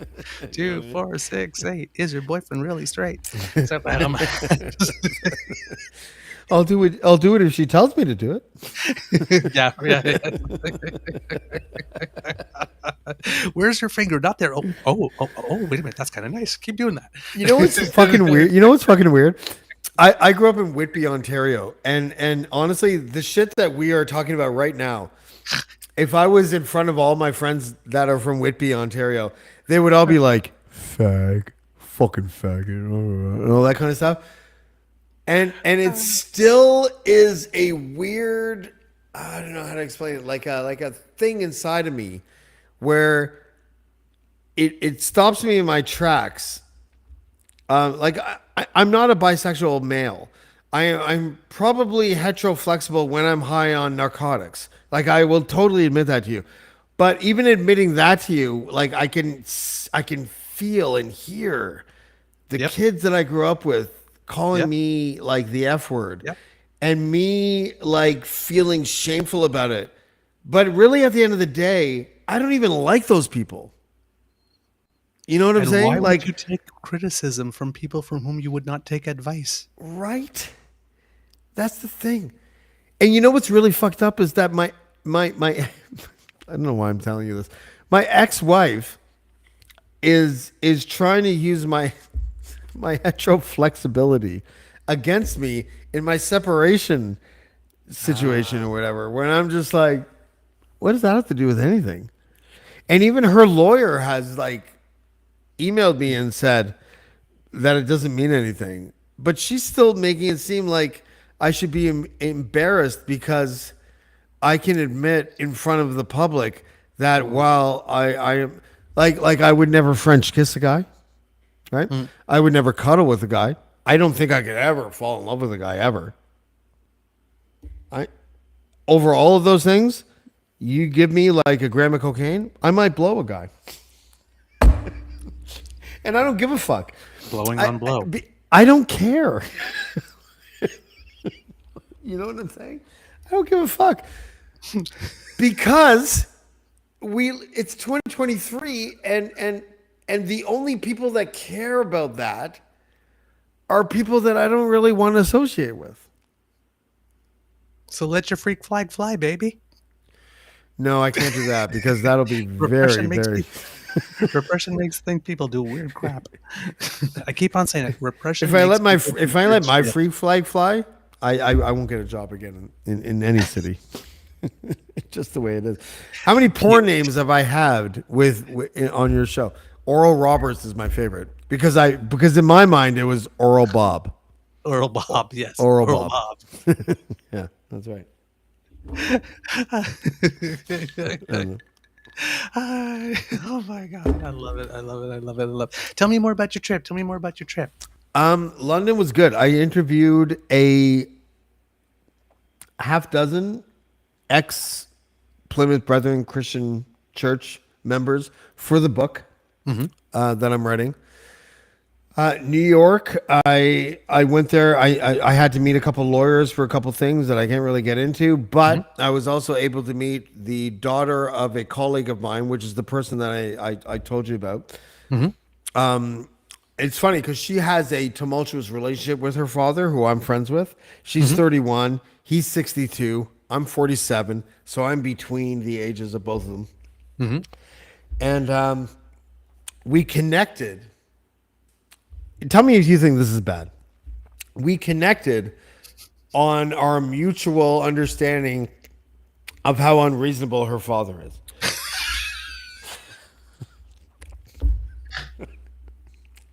I know. I hope he's not watching. He's not.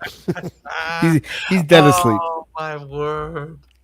Um, it's only a little bit terrible in that the fact that you're doing business. But But she hey, was we so. all do But business. We all do business with people. do you want to know the truth? We're a little harder. Here's the truth. And I'm saying this thinking that he's not watching. The truth is, as soon as she came up to the table, I had texted her on WhatsApp and it was like, I'm wearing a black, or sorry, I have a shaved head and I'm wearing all black because I was wearing black pants and a black shirt. Oh, gee, at a And she leather was bar, like, you I'm do wearing everything. black shorts and a black shirt. And I'm like, okay. So then she came up to the table and I stood up. And this is weird because she's a Puerto Rican from Brooklyn. Or sorry, from the Bronx. And we shook hands, but then gave each other a double cheek kiss as if it was like normal. Right, As if we both normally did that. right. And then I found out later that neither of us ever did that. We just did that at that time. And we You all sat wanted, down. you all wanted to get close real quick. Well, listen, I'm a recently single male. She's a 31-year-old Puerto Rican British chick, and I was just like, and I literally said to her, I looked at her after like a half an hour of chit chatting. I was like, "You're very lovely. Like you're really lovely." But I'm a lot older than you, and I just want to let you know right now that if you talk to your dad, I totally respect you. Like I was joking around with her kind of thing. And she looked at me and she was just like, well, that's disappointing. And I was like, I could have. Sometimes so it's when we just- said goodbye, I told her, I was just like, I'm going to go back to my hotel room. You're going to go back home.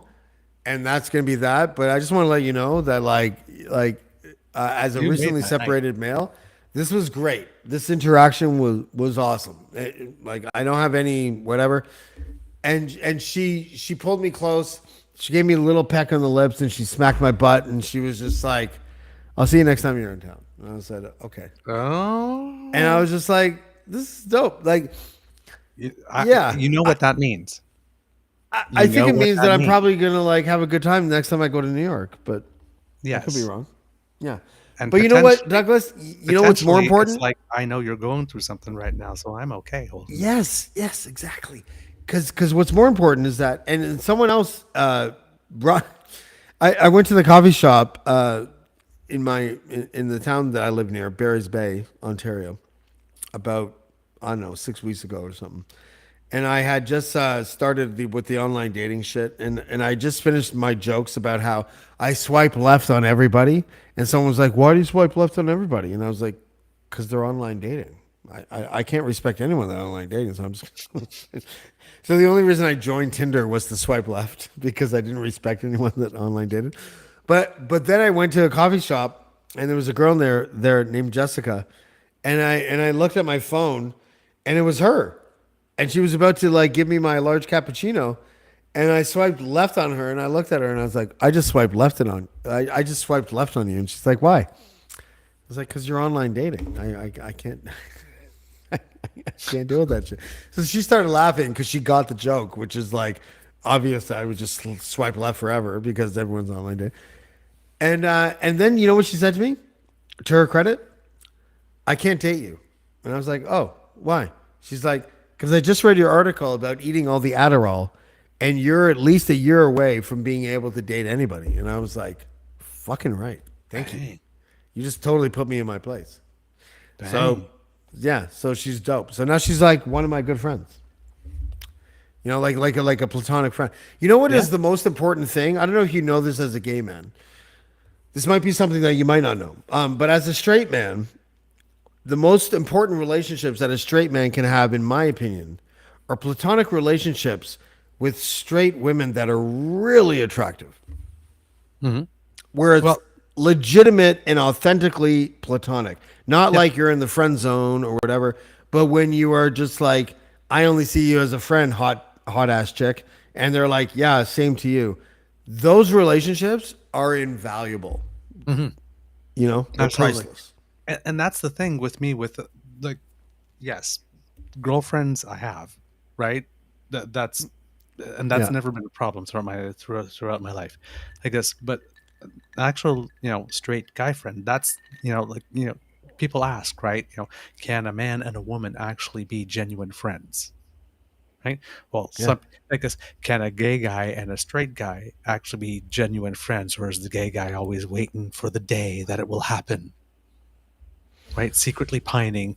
Well, will the gay guy one day make a move? I remember having some guy tell me once, when we were talking about being friends, I sort of like, well, like, so just so much as like you don't make a move on me at some point, and it's like, okay, that's a fair deal, but the other side of that deal is like, when you get drunk one night and your girlfriend hasn't put out, you don't look at me and say, would you? Because Yeah. it's a two-way street, okay? Yeah. And this guy was like totally like, I never thought of it that way. Yeah, yeah. Yeah. Yeah, it works both ways. So, it's like, I promise not to do that, but you promise not to do that either, and we'll be cool, okay? So, Can I ask you a question? yeah, Before you came out, did you have you ever been with a woman? nope, double gold star. Never been in or out of one. Have you ever had to refuse a woman that was into you? Uh, Very few women have been into me, to be totally honest. Okay. That's why I always it strikes me when I'm as an adult. A lot of people don't figure out I'm gay unless I tell them or I make it obvious or like I'm with my partner or whatnot, which I find Because you absolutely look like amazing. Saddam Hussein. Maybe. Said damn. I figure I have it tattooed right here. It's like I am a big freaking poof and a flamer, Okay. right? And Okay. Just and, for and those that are keeping score at home, I still believe with every ounce of my being that if Douglas wanted to, he could be the world's most famous and richest Saddam Hussein impersonator. Douglas, take it away. and I keep on telling them it's like a soap opera. When you have the evil twin, I'm the long lost good twin. I'm Saddam. I don't want to blow people up, and I don't want to give me a surfboard or something. I'll be that kind of radical Muslim. Oh, that's so funny. It's just like, um, I you keep on throwing me off track, and I forget. You Sorry. make me laugh, and I forget what it was I was saying. I don't know what we were talking about. You were talking about an ex. Uh, Talking about an ex. Talking about an ex, a straight girl that may have been into you. Oh, yes. You asked me if there had Yeah. been somebody that was into me. So, yeah, I always assumed that I had it tattooed, so I didn't really get many offers.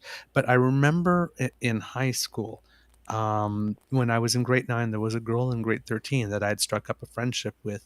Uh, I was completely oblivious, completely oblivious. And at one point, I got this letter from her. It was like, I don't know what it is. I keep on saying like this, but you keep on like not reacting. And I was like, you have to understand, like when you said like your game is no game, my game is you literally have to grab me by the ears, look me in the eyes, and go, I want you, or else I will not get it. I am clueless. Right? And when I'm interested in someone, I stand about like 500 meters away around the corner and sort of like just like peer and go, look at me, look at me, look at me, and then someone looks at me, and then I look at my shoes, She and was then I like go, Deborah and then Messing, they look at me, right? and then they look at my shoes, and then I go home and write my diary about what I would have done had I said hello. So I mean, I just I have Was she Deborah Messing? Is that the idea? well, it could have Was been, there but was there a no, little but Will and Grace happening there? well, I guess so, but I didn't clue in that she was into me until she wrote me that letter and was like, Oh, oh, right. And there was one girl later on that I noticed who was in grade 9 when I was in grade 12 who was interested, but I did not feed that. I had one girlfriend for 3 months. Um, she was the perfect man. She was taller than me. She was strawberry blonde, and I have a thing for redheads. She played I love hockey. tall girls, She played hockey. dude. We're the same height. I Yeah, my favorite girlfriends, I like tall. like not the longest girlfriends, but the funnest girlfriends I ever had were like 5'9", 5'10", and I'm 5'6", and with heels.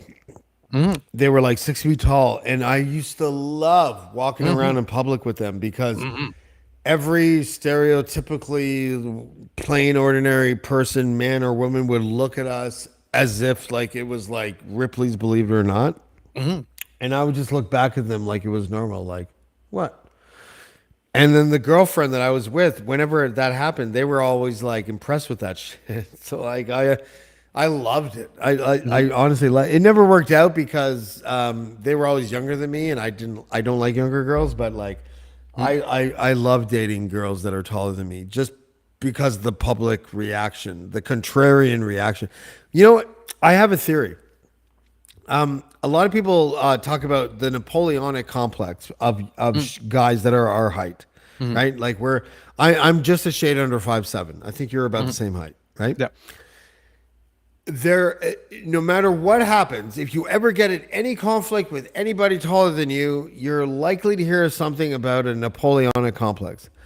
I actually believe that tall people over, let's just say 5'10", men and women, I believe that people over 5'10" suffer from a Wilt Chamberlain complex where they believe that the starting point is that tall supersedes short. And I actually think that when they accuse us of having a Napoleonic complex, they're really just projecting their Wilt Chamberlain complex of superiority over short people. Because I got to tell you something. I have never in my fucking life, and it's probably because I'm an egoist and I have narcissistic tendencies and I admit all of this shit. I have never in my life felt substandard to a taller human being ever in my life. I think Wilt Chamberlain complexes are more prevalent than Napoleonic complexes. Possibly, yeah. The only thing about my height, trust me, when I'm riding a plane, I love being 5'6". Right? I'm the happiest short one in the world. And you know, later on, I realized I was fun sized, so that's also, you know, advantages there. Sometimes I think I'm 6'5" in my head, though, even though I'm like 5'6" in real life, which is kind of weird. I feel the same way. Sometimes. Yeah, I do. Yeah, but the only time I wished I was taller was when I was younger, because I figured because I was a dance student that I would have been great at runway modeling, because I wouldn't have just like walked. I could have done something, but it's like, yeah, I don't think that there's anywhere in the world where there's a 5'6" high fashion male model. Kate Moss. So I gave up that dream. Kate Moss is the only 5'6" model I think that exists. Yeah. Yeah. But when you were asking me about like I said, the girl I was dating, like I said, taller than me, she played hockey, so you know, solid. And we loved the same music. She was great, absolutely great. But if only she had been a guy. Yeah. But it was about 3 months, and I think that's what kind of confirmed it, because even though I thought she was great, other than holding hands and a couple of pecks on the cheek, it never really got hotter than that. Although I learned later on, one day we were at a student radio together, and there was just us two in the room, and I came very close to losing my cherry that day. Well, let me Apparently, tell you something, Douglas. You might not know she this. decided not to, but apparently I came very close. I found out later on. My ex, the mother of my children, when we got together, she told me about all her relationships. I don't know why she did this. I really despise this person now, but at the time, I was very intrigued about all of the history that she told me about her relationships. And the one that she loved most, which is still her self-proclaimed best friend to this day, is a black gay man named Martin. And she was with him before he was out. And to this day, she loves him more than any other human being ever. And that's because she's a malignant narcissist, and she can only feel true love for what she can ever have. Right? Now, she's had a lot of boyfriends since then. She has all these horrible things to say about all of them, including myself, I'm sure. But not Martin. Martin was like her safe pick. Where as a narcissist, she can't be ever told that she was not as good as some other girl because all he wanted was other men, right? It is a very interesting dynamic to experience straight women who really love gay men. I don't know if you've ever had like any social experience with that, but it Not is really personally, but interesting. It's like a Will and Grace thing. yeah. And it's interesting because I understand why straight women love gay men. I totally get it. We're wonderful. Dude, I almost love gay men more than straight. Dude, I fucking hate straight women, if you really want to know the truth. All those Karens can just fuck right off. Not all straight women. I like Latin women and black women. You know why I like Latin women and black women more than white women? Honestly, Why? and you know what really is freeing about this conversation? I don't have to fucking like temper any of it. I don't have to fucking censor any of it. I like Latin women and black women more than white women, and here's the reason why. When black women and Latin women are mad at you, you fucking know that they're mad at you. You want to know why? Because they fucking tell you. They say it to you. White women, when they're mad at you, dishes become louder. You know? Fucking like vacuuming becomes more aggressive. Latin women and black women will just be like, I don't like that you did this because of this motherfucking thing right here. And I'm just like, okay, I can deal with that. White women are just like clank, clank, nothing.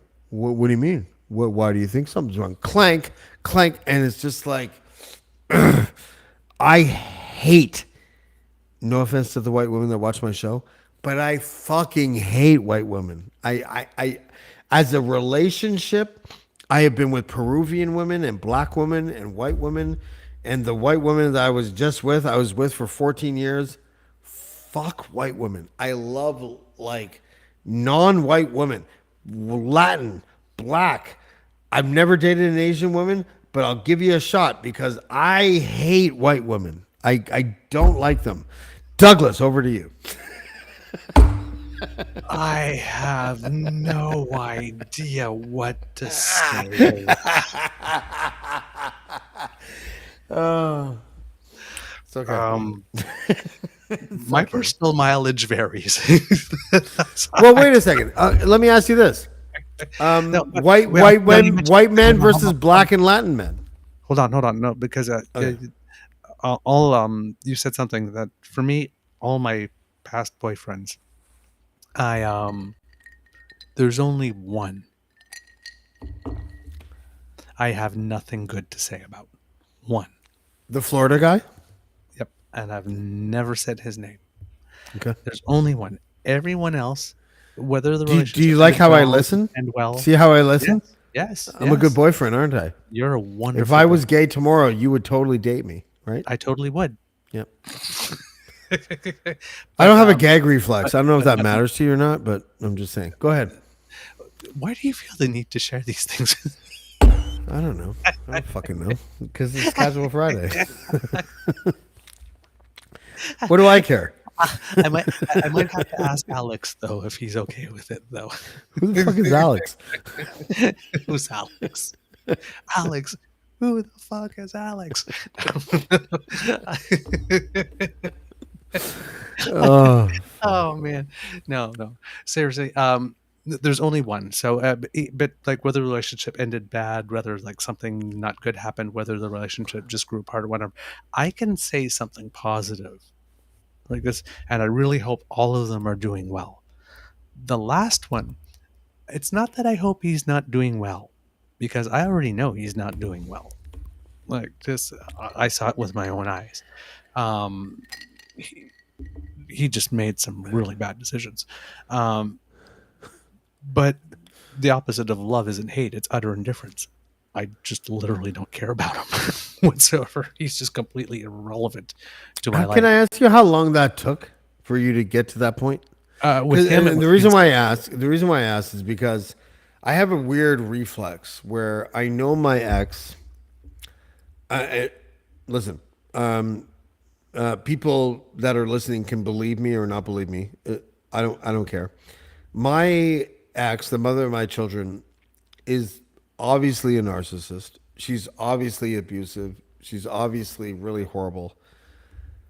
And I have just like in the last like 2 weeks been able to get to the point where it's like anytime I think of something that used to give me a tinge of anxiety and pain or whatever, I've been able to convert that into sort of a confidence that I'm on the right path in life. Mhm. And it's not fool's gold. Hmm. She's just done so many horrible things that I'm finally able to like keep track of them Mhm. and mathematically like understand that I deserve better. Mhm. Right, exactly. How do you do it? Well, first of all, we didn't have 14 years. We Right. had about a year and something. But it was so bad that I was single deliberately for close to 4 years after. I did not date at all. Wow. Um, a- and I know you're feeling all right about this because the different when you talk about it, if there's some venom there, if your face contorts, that's one thing. But if you're talking about it like, this happened, and oh, look, that happened here, and oh, and that happened too. That you're pointing, it's like a Rubik's cube, and you're looking at it, and you're speaking about it matter of factly, as you are, right? You're on the right path. That's a sign that you're on the right path. Um, for me, the relationship was about a year and a quarter. So we were at the poop or get off the pot sort of thing. Um, but something happened that the light turned on and I realized that the entire relationship from second one was a fraud. And I had gotten taken so hard. So hard. Florida. Yeah. I got taken so hard. And the other thing is that, you know, after a while, I had relationships where I've made mistakes. I have at least one relationship where I'm sure if you had talked to the other person, I was the bad guy. And Because you're a pleaser. And I can honestly see how that would be the case. But this, but I learned from them in this relationship. When you say, I know it wasn't me Really? objectively, right? I did about as much everything right as you can do when something was going on. Saying, this is a little red flag. Let's talk about that. Right. But this guy had all the answers so smooth, so freaking How do smooth. you? Can I ask you a question? How do you Hold on. I just want balance? to finish this part. So Okay. I got taken so completely. And when I realized, like when the relationship was over, this guy completely imploded and was absolutely disgusting at the end. So it really wasn't hard. I mean, we're talking about someone, as he was driving me to the airport, who threatened to literally leave me by the side of the road Wow. at one point. Okay, that's how disgusting. Like when you talk about bad So endings, he was Cuban. I'm this just ended kidding. bad. I'm just No. kidding. I'm just kidding. But when I got to the airport in that one, it was like I got through the door and I saw that there was a plug right there, an outlet, and I plugged the laptop in and it says, "Okay, listen here." It's like, we are done, right? It's like, you don't write me, you Yeah. don't call me, my name doesn't cross your lips, you don't ask my friends about me, you don't ask anybody how I'm doing. I won't ask my friends about you. And like, I don't not wish you ill. I do not wish you good. I just want my Did energy. you get and over it feelings at that time, or did it take another few months to get over it? What took me time to get over was the "how could I be so stupid" Yeah. part, because I'd got taken until, every now and then the missing piece of the puzzle happens.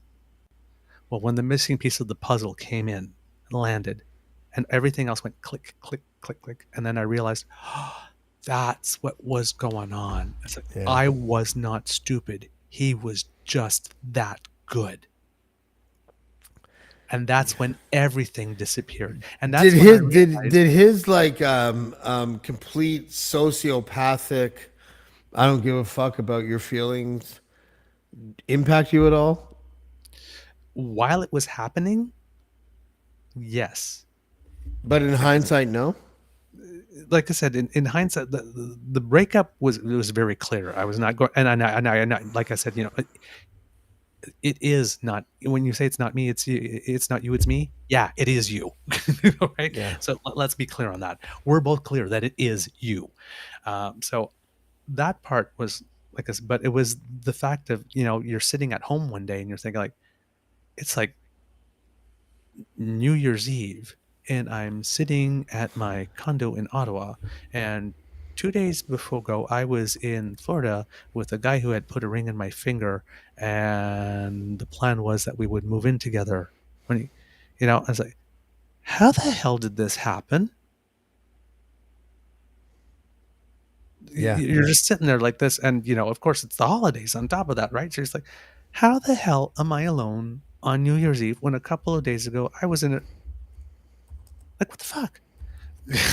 So that part was hard, like this, and then the beating yourself up. But as like I said, and I knew it was a grift, like this, but it was just like, it was really weird, because when you get taken, it's a beating yourself up thing more than the other thing, right? So you learn that forgiveness is first for yourself. Yeah. For fun, you know what? I'm one of those guys that like. I'm not a fan of Oprah, so every Mm. time I hear Oprah speak, I take it with with a grain Yeah. of salt. And the first time I ever heard the concept of resentment is like swallowing poison and waiting for the other person to Mhm. die. And that was related to this concept of forgiveness. I was always like, fuck that.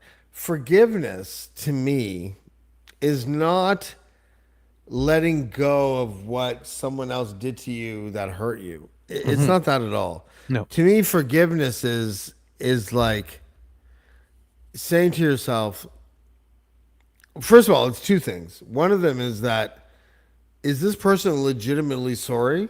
Okay, then I forgive them. That's one type of forgiveness. The other type of forgiveness is, I need something that makes me not give a fuck about what that person did to hurt me. Bingo. Right. But who can really accomplish that? Well, It's very difficult to accomplish that kind of shit. it's very difficult. It's a higher state of being. Yeah. I don't And accomplish. again, I if still you're can't playing the accomplish long that. game. Listen, my recent ex, the mother of my children, I believe that she cheated on me several times that she has never told me about.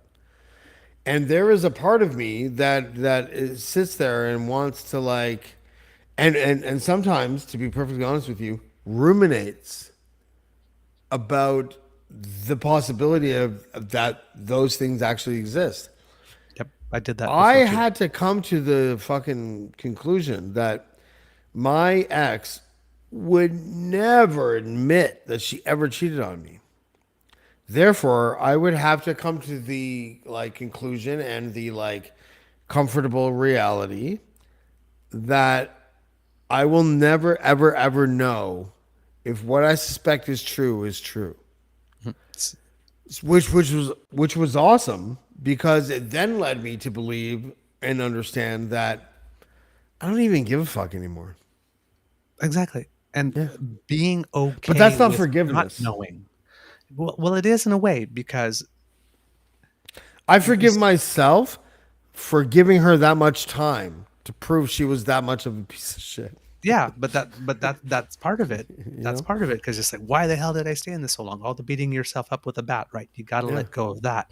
But then the other part of it, like this, because I was talking to a friend of mine. I have a friend who happens to be a Buddhist monk. So whenever I'm going through some really crappy shit, it's like, I need your That's a help. good guy. It's a good guy to have in your Rolodex. A Buddhist monk. Oh, okay. Yeah, it's like, happy birthday. I got you nothing. Right? He's got this wicked sense of humor. So I love it. Uh, but I talked to him, and that he was the one that told me it's like, it's like how it's like, because it was the same thing. It was somebody that I was convinced had, and the relationship was over. But I was like, okay, dude, it's over. Like, just tell me, Yeah. right? And it's like, I it was was the with same thing, right? It's the one thing. It's like, even if he told you, right? Like, if it's, what if it is genuinely no? Would you believe it? If it's yes, would you believe it? Yes, I would. Because, and it You know might what make though? it easier for Sometimes it's me. your own fault. Sometimes it's your own doing. Sorry, I don't mean to cut you off, but I just want to very quickly. I'll take 20 seconds here. I separated with my wife in April 2022, and in March 2022, I linked with this girl, and this girl is it. You know who she is. You might not know who she is right this second, but you know of her. Um, she was so instrumental in my ability to be able to come to terms with my separation Hmm. and my ability to feel confident about myself. Hmm. And uh,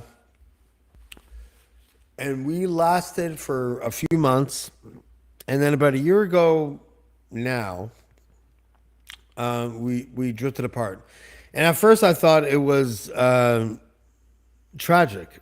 I thought it was something I did wrong. I thought it was something that like I could fix and all this kind of stuff. And you know, I'm not saying she was perfect in this situation. I think she didn't communicate the way that I would have hoped that she would. But at the same time, in hindsight, I was like, I understood. I just talked to her tonight for the first time in like months, and this is the first person I was romantically involved with since my separation. And what we told each other, and what I told her, you know, which is important, is that I told her that I loved her, and she's with someone right now who she really, really, really loves, and I told her I was happy for her, and I wanted her to understand that I really appreciated the friendship that she gave me at the time that she gave it to me, even though it was romantic at the time and it's not romantic anymore. Mm. I don't know why I'm telling you this, but I think the reason why is because when you are in a lost situation, whether or not you are with someone or not, the people that you interact with or have relationships with in the interim, when you're not really ready for a serious relationship, Hmm. but you're still with, Hmm. those people are very pivotal Hmm. and they're very important. And this person was like I used to call her my medicine girl before before we were not together anymore. And I meant that literally. And the funny thing is that she ended up receiving that as a negative thing. Like the only thing that I wanted from her was a a cure for the pain that I was feeling from Mhm. my previous relationship, and she was right. Mhm. And so there's an interesting wisdom that comes with people that get with you when you're not ready to get with people yet. Do you know what I'm saying? Because they can tell you something about yourself that you can't see. They'll Yes. check your blind spot for you. Yes, exactly. Yeah. Yeah. The thing with the forgiveness, what happened to was it was really bothering me, and I was sitting there and I was going like, I need to get past this and I can't figure it out. I've tried everything I know how to try like this, and it still bothers me. The way it ended bothers me, and the fact that I don't know why it ended. Now, this is not Florida. This is this other one. And he taught me about like there's going to be lots of things that you don't know, and you have to be comfortable with ambiguity. And you have to be comfortable with not knowing, right? Which is fine. But the thing that he was telling me about forgiveness, hello, you cute little kitty. The thing he was telling me about forgiveness is that, oh, look at this, the hand on your nose. Oh my God, what a cutie. You're right. He snuggles like a champ. Oh, it snuggles so good. Oh my God, what the cutest thing. So the thing is that he told me that when he said that forgiveness is a gift, is something that you do for yourself, it's similar to what you were saying is you have to decide that it's something that you no longer need to know or need to do or need to hold on to. It's not serving you. You got to let it go. Yeah. And the only way to let it go is to forgive it. Like this, not for the other person, not for the No, benefit of the other person, so that for yourself. you stop. Yeah, exactly. It's like you did this crappy thing. Like this, you're not going to admit it. You're not going to make it right. You're not going to tone it. Like this, I forgive you. Mm, Clearly, you're in a worse spot than I am. yeah. Right? And that's enough. To know if you're able to do that, you are in a better spot, and that you could do that. And it's not like a haha, I'm better than you. It's a okay, like you said, it's a sign that you're on the right path, that Yeah. you're heading somewhere positive.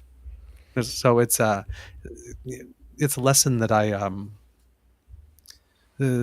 try to live by when people do me wrong, like that incident we talked about, not too long ago about my neighbor.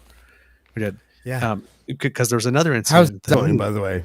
Have you seen? uh, Have you talked to him at all since then? not talked, but we have the constable went to talk to him, and they said that he seemed to be quite contrite and know that that was probably not the right thing to do. Apparently, he called the station again afterwards to sort of like apologize again. Oh, We really? saw him a couple of times, but it's like glances sort of didn't connect. But the first time that it did, he was talking to somebody else on the street, and I was on my bike and I was riding, and I big smile and I put my hand up and I said hello, and he did say hello back.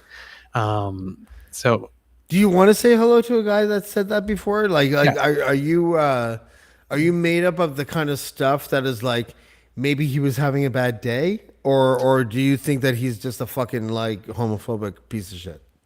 in this particular instance, I would first assume bad day. Like there's that incident that happened in Calgary, like this when that guy just turned around and says you're not even human. That guy's a Yeah, rank fucking yeah, asshole. yeah, That guy yeah, deserves one everything hundred that's percent. come. If he destroyed his business, if his like friends are not associating with him anymore, he deserves that for what he did. This is someone with whom we had nearly a 2-year relationship, and it was always friendly. He's been on our property, whatnot, and then one night said something. Right? Right. Okay. He might be a dick, right? But Yeah. he might be a raging homophobe. He might not. But if we're gonna live on the same damn street together, 4 houses away, I would rather, for my future, if I'm playing the long game, not having to every time I walk out my door wondering if he's going to be out and it's going to be an awkward moment. So that's why we turn this guy in Calgary uh, is pursuing this guy. There's an open investigation. The guy got fined $500. Yeah, we probably could have done that too, but we said, like, listen, we're living on the same street, so please let him know that we're prepared to consider this a blip, and we would like to go back to having cordial relations. Yeah. So, because it was also a self protection thing, because when you call the cops and you report and you say, yes, I would like you to go talk to them, you can get three reactions, right? The person goes, "Oh my God, so sorry," nothing. Or you get benign neglect, it happens, and then the person never talks to you ever again and doesn't interact, I guess. Or the person goes, "You called the frickin' cops," and then wants to retaliate. Yeah. So in our case, given that this guy is probably not going to see that other guy ever again, we live on the same damn street. Yeah. So it's like, let's play the long game here. We're prepared to show that we're bigger people. Yeah. And say, you know what? This was a blip. If you are prepared to be nice and civil, and pleasantness must be. But do you think in your heart of hearts that he meant it or not? I would assume, based on what the constable told us, yes. Yeah. That he meant that he felt bad. Yeah. Oh, that he felt bad. That he felt bad. Yes. Oh, okay. I can see a situation I where think that's a somebody is really reflection on angry, your upset, goodness. lashes out, tries to say the worst thing that they think will hurt someone like this, and when somebody turns out and says, "You know what, that was a fucking dick move," You know turns what? around and says, "Yeah, As a guy who isn't gay, who has nothing against gay people, I can't imagine those words coming out of anybody's mouth unless that was their truth. That's just me. You know. There's part of me that wants to believe that, and then I know that there are people that in an instant just decide out of meanness to say the worst thing that they can possibly think of, even though they're not that person. I've seen both. But for me, not so much for him, but for me, is I would much rather, because I pass by every time I go play tennis, right? I pass his house twice a day when I come back, right? I guess when I walk to the store, I pass by, I would rather, because I thought about things like, for example, every time I'm going to pass by his house, I'm going to do like this, not looking in your window, not looking in your window, like this, or just like have a sign. Yeah, this is what a faggot walking down the street looks like, right. And I thought, like, all the energy I'd have to put into that, right? It's just, you knew we were gay for the last year and a half, and you never said anything like that. It wasn't until you thought you were going to get a contract, and we said, no, we don't do business that way. And then the very first next interaction, it's that, okay, you lost a commission. You're pissed off. You lashed out. You pulled a dick move. I called you out on it. Now we can go back to our regularly scheduled relationship that we had before, or we can let this be the thing. Which do you choose? But I gave the guy the choice. Yeah. And it seems that he's choosing going back to the regularly scheduled. I am fine with that. I would much rather that than like win $500 or take him to court like this and then be awkward for the rest. Exactly. It's the long game. I want a nice, peaceful existence. And if I can do that by being the bigger man, by being the first to offer, listen, I'm willing to not hold this against you if you're willing to be decent. If it works, great, we all win. And somebody stepped up to him and told him. So now he knows. Douglas Connors, thank you so much for joining us here on Blackballed on Casual Friday. By the way, this is the first one in 3 weeks, I think. Yes. Yeah. You've been missed, my friend. I've been away, and now I'm back. I'm going to try to do 3 shows a week. I've just been like burnt out. That's all.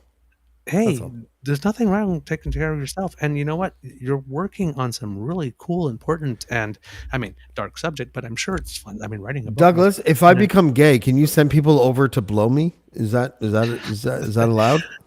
I know all of them. I'll let them know. Thanks, buddy. Hey. Melvin. This guy, he's a good guy. I love you, Douglas. Thank you. Don't worry. I'll fix you up. I'll hook you up. Have a good night, buddy. Bye, everyone watching. Cheers, man. That was Douglas Connors. I'm James DeFiore, and I'll see you next time on Blackballed. Blackballed. Blackballed. Blackballed. Blackballed.